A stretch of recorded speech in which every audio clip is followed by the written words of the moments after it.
बिस्मिल्लाहिर्रहमानिर्रहीम। मेरा ये अहम पैगाम पाकिस्तान तहरीक इंसाफ सियालकोट के वर्कर्स के लिए है, सियालकोट में इमरान खान के टाइगर्स के लिए है।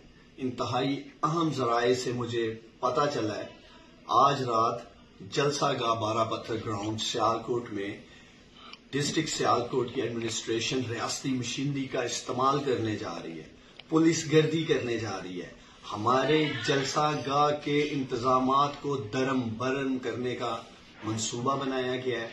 सबसे पहले पुरअमन जलसा करना ये हमारा आईनी और कानूनी हक है।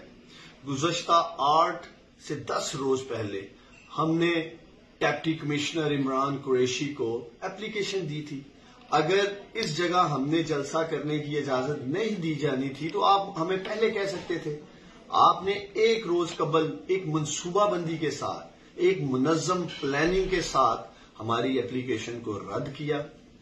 और मैं इमरान खान के टाइगर्स को और पाकिस्तान तहरीक इंसाफ के वर्कर्स को कहना चाहता हूं कि आपने तैयार रहना है। सबसे पहले हमने आज रात ग्राउंड में रहना है, और अगर किसी किस्म की भी रियासती मशीनरी का इस्तेमाल किया गया तो कल सियालकोट शहर हम बंद कर देंगे। सियालकोट की हर सड़क पे जलसा होगा, जिला सियालकोट के हर तहसील में जलसा होगा। समड़ियाल को बंद कर देंगे, डस्का को हम बंद कर देंगे, बसरूर को हम बंद कर देंगे, इसलिए कि ये हमारा जायज आईनी और कानूनी हक है पुरअमन जलसा करना। और डिस्ट्रिक्ट इंतजामिया सियालकोट खास तौर पर डिप्टी कमिश्नर इमरान कुरैशी जिम्मेदार होंगे इस सारी एनार्की के, इस सारे नाखुशगवार माहौल के जो हालात सियालकोट में पैदा किए जा रहे हैं।